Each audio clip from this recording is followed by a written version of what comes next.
Everybody, welcome back into Bayou Time. Harry McCullough here.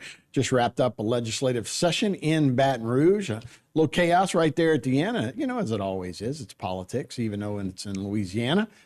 We're not known for politics here, but here to talk about the session just wrapped up.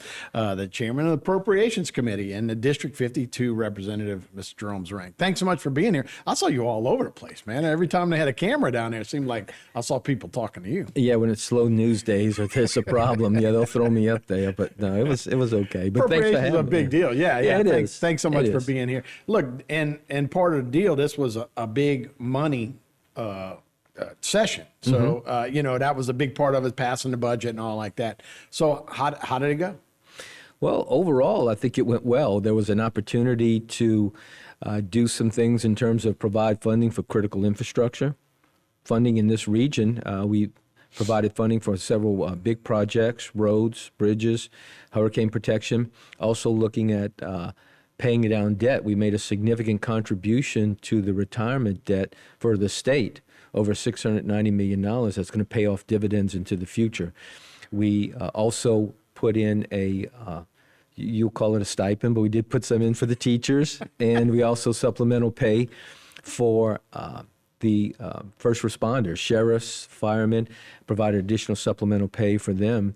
In addition to a lot of roads and bridges. And one of the important things is we used recurring dollars for one-time expenses. And what that means is for next fiscal year, since it's not a growing government or recurring expense, those dollars will be available for next year within next year's fiscal year. I got you. And the reason we're laughing, we're both married to teachers, and that was just a running joke. And the unions seem to be caught off guard. I don't know if they should have been, but can you just explain that a little bit more about why it was a stipend as opposed to just a pay raise? Sure. So the MFP is the funding formula for teachers, and it's on a per pupil basis, of which MFP stands for Minimum Foundation Program. It's what we're required to provide on a per pupil basis for students. Federal dollars come in, and we're required to provide the state match to provide, and it provides funding for teachers and per district on a per pupil basis.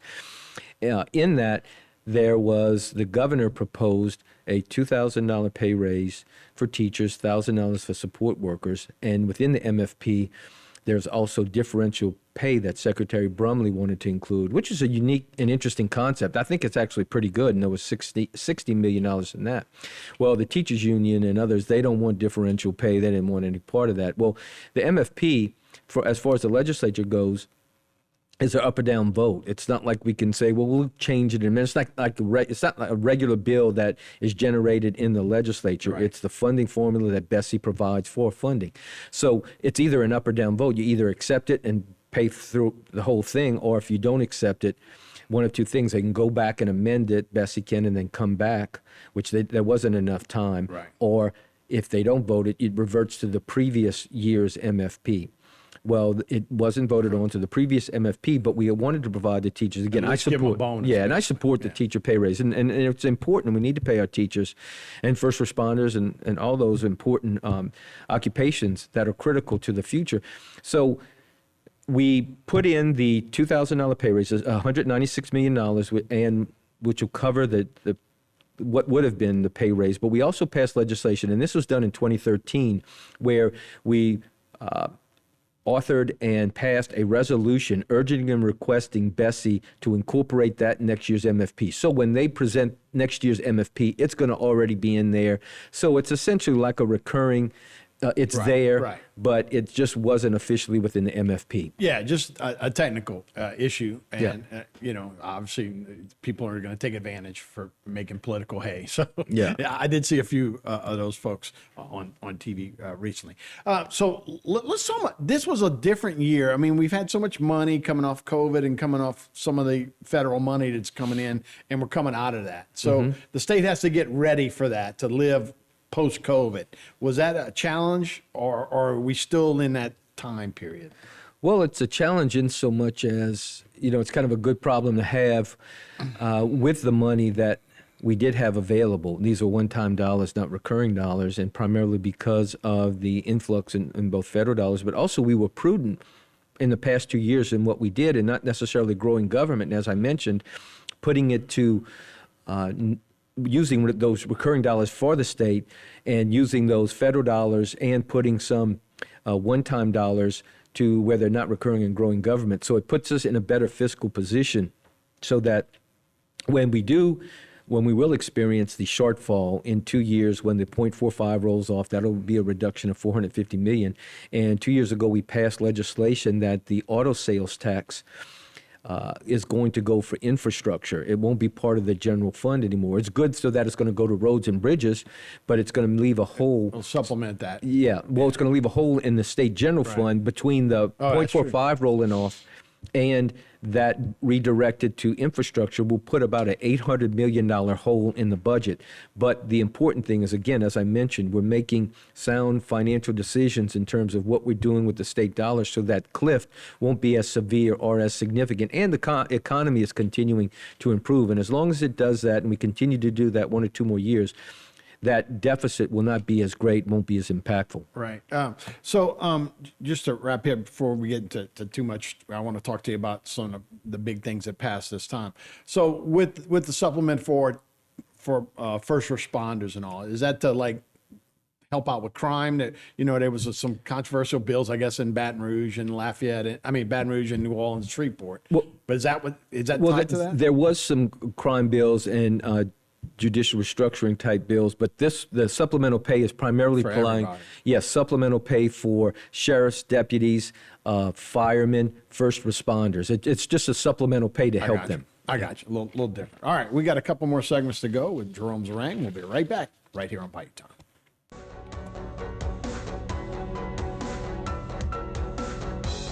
Today's social media segment is brought to you by Alford and Associates for all of your insurance needs.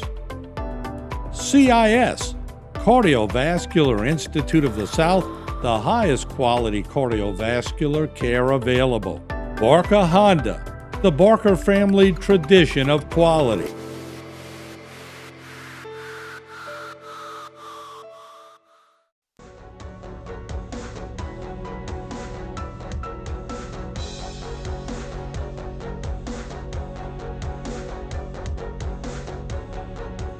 Time with Jerome Zeringue, chairman of the Appropriations Committee in, of course, District 52. So how did the region do in the Bayou region? We spoke a little bit about it, but specifically, how did the Bayou region do compared, I guess, to the rest of the state as well? Well, this year, similar to last year, the Bayou region, Terrebonne and Lafourche, actually did better than the Orleans-Jefferson region, which historically was number one. Usually they come out number one because of the political influence that they had. But the past 2 years have been doing pretty good.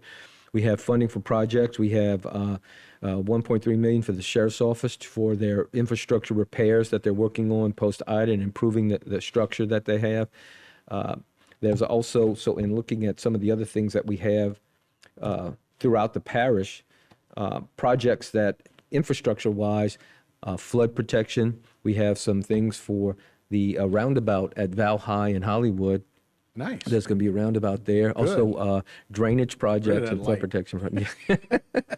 And, you know, just looking at several of the things that we do have, there's a significant amount of projects that we're working on in terms of providing support for existing projects, and administration and Gordy and others have been doing a good job in catching up on a lot of the issues that we needed to address, and we're supporting, supplementing that. LUMCON is getting additional dollars for their marine education. Fletcher, we got some money from Fletcher. Nichols did very well in terms of nursing program, the nursing school, the coastal Science Center, the Coastal Science Center for Nichols is getting significant dollars. That's going to be important to looking at and expanding our research and engineering along coastal projects. Also did some drainage improvement things for the baseball stadium and for the campus as well.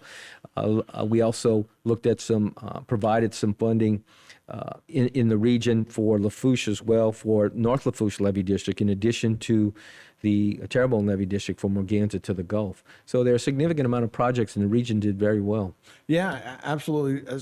So that's a lot of the important bills around the area. Did we miss on anything? Was there anything that you guys really wanted to get passed through this year that we didn't get a chance to do? Well, there are things I think we could have done.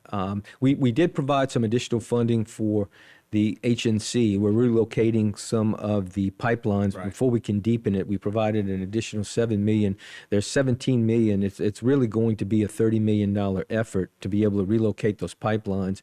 But we made a significant impact in terms of providing at least $17 million that's going to help relocate that. And once we can dredge that and put that the HNC lock structure in there, then the dredging can continue, and that will provide, especially for industry and business here, deepening the channel, just like the deepening of the Mississippi River is allowing the ports along the Mississippi River and businesses to take advantage of the PAMX and other improvements of larger ships. Right. Similarly, on the HNC, when we can dredge that, it'll provide industry and folks that depend upon the HNC to use larger vessels, do maintenance and work on larger vessels, and provide greater opportunities for the region. Yeah, and look, as we transition from fossil fuel to possibly green and blue energy out there, there's going to be bigger and bigger things, and you hope that our manufacturing areas will be able to work along that coast and get those boats in here that need to do that. Well, I think the one that they just completed, Right. that ship got grounded, and they had to wait for Right. had to wait for the tide to come up before they could get it out. Yeah, it's going to be a big fishing vessel going up to Alaska. But yeah, they catch and freeze, quick freeze, do everything. It's a complete from soup to nuts. They do everything in terms of catching, processing them, and ready for the market. Beautiful boat. Yeah, Yeah. and it'd be nice to see us, doing fleets of those things where they can all go out of here. That would be great for the economy and get, finding guys to work for sure. So some other bills that we're talking about, we talked a little bit about.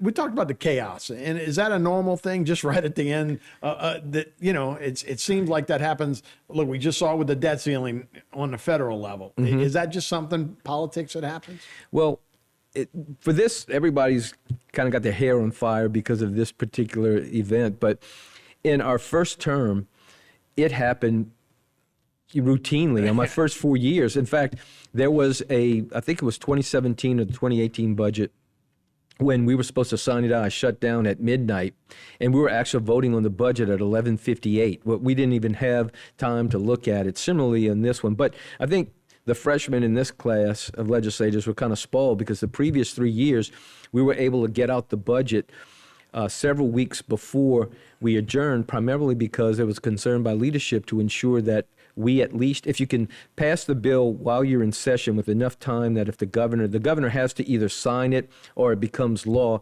without his signature within 13 days. So if we can pass the bill and we still are in session, if he has to veto, or if he did veto it while we're in session, we can override the veto. And that's primarily the past 3 sessions. That's what we did. Well, this one, there was so much money in terms of interest and providing it for projects that there was no way we were going to be able to finish early because it was going to go down to the wire. And it did.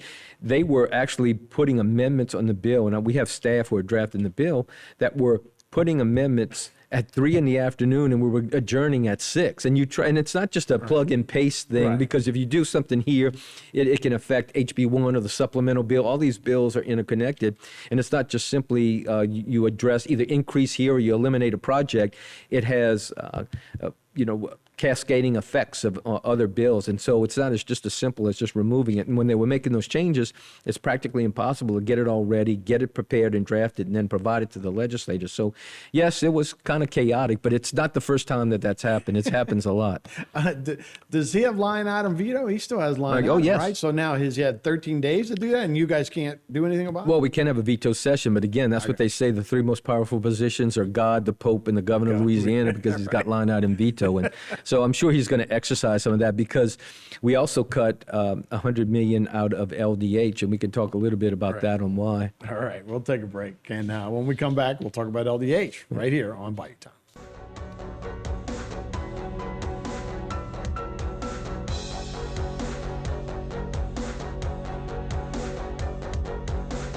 Today's social media segment is brought to you by Terrebonne General Health Systems, modern technology, and timeless caring.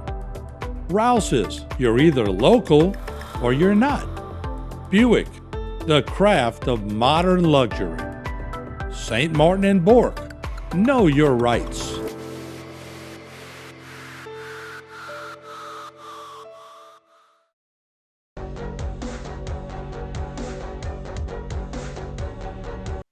Hey everybody, welcome back to Bayou Time. We're here with State Representative Jerome Zeringue. Just finished off a session in Baton Rouge, and we're going over the things that were happening.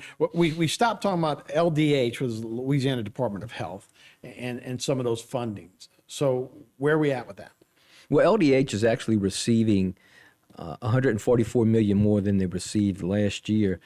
The intent to cut the $100 million that was cut from $22 million of that was to reduce the rollout for the Medicaid. Remember, during COVID, you pretty much, all you had to say was, yes, I'm eligible when you were eligible, and you were put on the rolls and pay. Well, now they have to go back and make sure you meet the criteria. So the federal government basically said you can't take everybody off. You have to do it in increments of 1/9 is what they require. Well, the state legislature, LDH, said, well, we're going to take 13 months to do it. So what we basically said is, well, the federal government says you can do it in 9 months. We're giving you the funds to do it in 9. So that was the $22 million cut. And then the other $77 million was related to the overall budget increase and thinking that they can absorb people that. on Medicaid? I read it was like 3 million? 2 billion, yeah. Well, 2 million people. 2 billion people, yes. In terms of... We only have 3 point something million people in the state. So yeah. More than half of the state's on Medicaid. Yeah. Okay. It's just, that's interesting. I thought that number was shocking. I thought more people worked and had health care through their employer, but that's a real high number. Well, we're a very poor state. Oh yeah, without a doubt. Yeah. No, I know that without a doubt. I didn't know it was more than 50%. Yeah. But that was interesting. Higher ed, we had talked about after Katrina, we had a bunch of funds. Bobby Jindal came to office, and it seemed like they were building new buildings on campuses. And then a few years later, after the Katrina money kind of went away, it seemed like we were trying to sell those same buildings. It was a roller coaster. Are we going to see that with the federal money that may be drying up in a couple of years? Are we going to do that again? Well, actually, in the past few years, we've contributed more to higher education than the previous 2 decades in terms of the commitment to higher education. From the Jindal years, traditionally, it was 70% was provided by the state and 30% by tuition and fees. Well, that had changed to where it's now 70% tuition fee. That's why a lot of colleges, they have a lot of fees and everything else, and they're relying on TOPS to cover some of that too. And it's about 30% state contribution. It's getting a little higher where the state is providing more. We provided $37 million for faculty pay raises. We also put $67 million in deferred maintenance. A lot of the institutions and universities have a backlog of maintenance issues that we need to address, older buildings and other things that need attention. So we provided money to that. So we've actually been very supportive of higher education. Again, we want to retain the best and brightest here in Louisiana, and we want to make sure that we support our higher education and institutions of higher learning, but especially preparing for that. But we're preparing so that we won't... More of a parachute than a cliff. Yes. Right.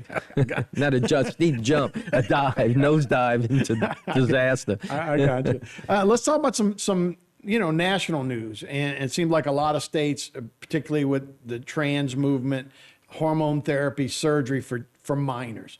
You guys passed a bill to end that in Louisiana. Yeah, Representative Furman put a bill, limitation on age.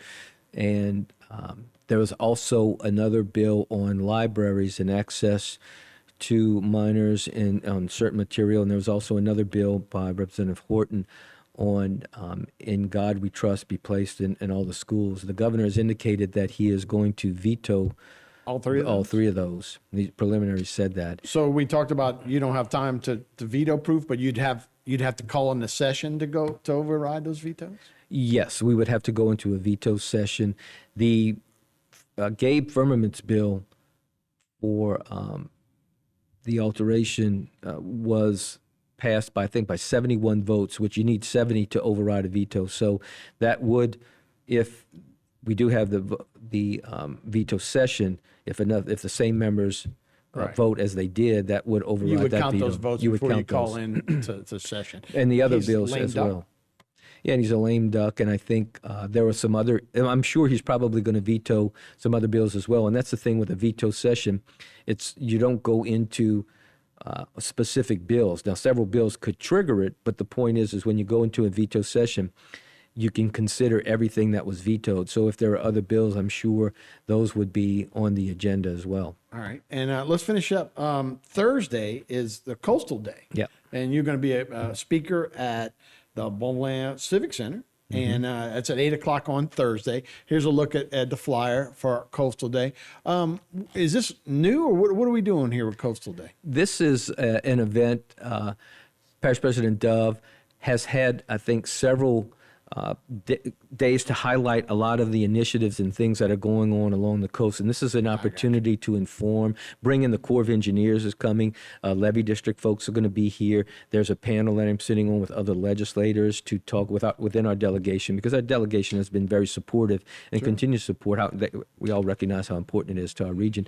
So there'll be an opportunity to discuss things in terms of legislation or other opportunities that we have to support not only coastal restoration, but protection, which is a critical issue as well. So the Corps of Engineers will be on a panel. We'll have levee district directors and a panel of legislators, in addition to members of parish government, and Parish President Dove and others will be a part of that. I tell you, guys like you who were on the levee board a long time ago, I guess in a previous life, years ago, right? To see where you were then and to see where you are now, got to make you feel pretty good, right? Oh, a credit to the people themselves who voted for them. And if we wouldn't have had the support of those taxes, we wouldn't be advanced as they are now. But credit to the... It's completely different. Yeah, the levee districts, the people that are there have been in the past with great levee district people and board members, and now current board members are doing a great job. The director, Reggie, and others, and Tony and the board that are there, both support and recognize how important it is, and have done a great job. And we've gone along with it. There's still more work to be done, but we're in a hell of a lot better shape than we were. Yes. Yeah, the proof, man. We, just when you're saving people from getting wet, it's great. Jerome, thank you so much for your time. Thanks for having me. All right, we'll be right back with more Bayou Time after this.